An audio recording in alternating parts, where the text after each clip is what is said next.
Yum, yum. Yum, yum. With sane and cream pala, oh. Yan, masarap nga yan, Sir Dan.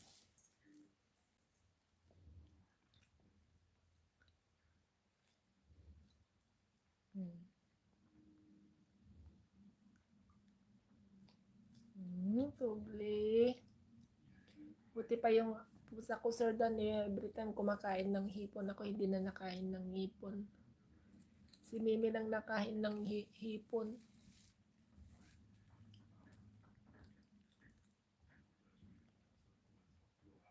Oh, nagbo-bloated ka, Sir Dan? Ako pala, Sir Dan, kahapon, di ba sabi ko nag-i-LBM ako. May lagnat pala ako, Sir Dan, na hindi ko alam.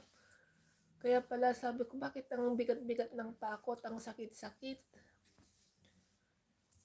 Yun pala, nilalagnat pala ako na hindi ko alam. Kaninang umaga natulugan ko si Shally. Sabi ko, nilagay ko yung thermometer sa kilikili ko, dinatulugan ko. Tapos umabot ng 40. Tapos kinuha ko ulit. Kumuha ulit ako ng tapos nasa 37.8 ang ang lagnat ko. Iuliinam mime. Adwell, why? Ah? Iuliinam. Oh. Oo, nakakaumay din kapag palagi, Sir Dan, eh. Kumakain lang ako pag nag-crib ako. Pero si Mimi kasi, laging hipon yan, lagi yang hinahanap. Hindi na nga niya nakain yung mga pagkain niya, eh. Uta, Mimi.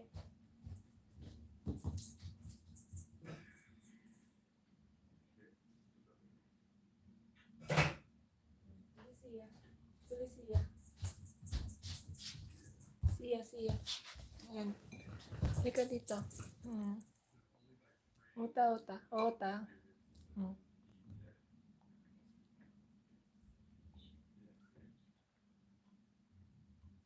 Napaka-arte ni Mimi, Sir Dan, oh. Ayaw niya ng ulo. Yung kwan lang ang gusto niya. Katawan. Pag kumain niya na may buntot, iniiwan niya yung buntot. Tulay, Mimi. Alam, mahirap pag 40. Ay, hindi ko alam, Sir Dan, kasi natulugan ko siya. Kaya pala sabi ko, bakit ang bigat-bigat ng katawan ko, sabi kong ganon. Tapos nung nagising ako, ayun, umabot ng 40. Baka nasobrahan siguro dahil halos isang oras akong nakatulog. Halos hindi ako makalakad kaninang umaga nung ako ng cinnamon ba. Kaya tinulog ko nung natapos kong niluto yung cinnamon. Ngayon, hindi ko alam kung meron pa. Hindi ko naman alam kasi dahil wala naman akong lagnat, hindi naman mainit yung ulo ko. Yun pala pag tumatanda na, hindi mo na pala ramdam yung yung pangalan mo, yung lagnat mo, nasa loob pala ang lagnat.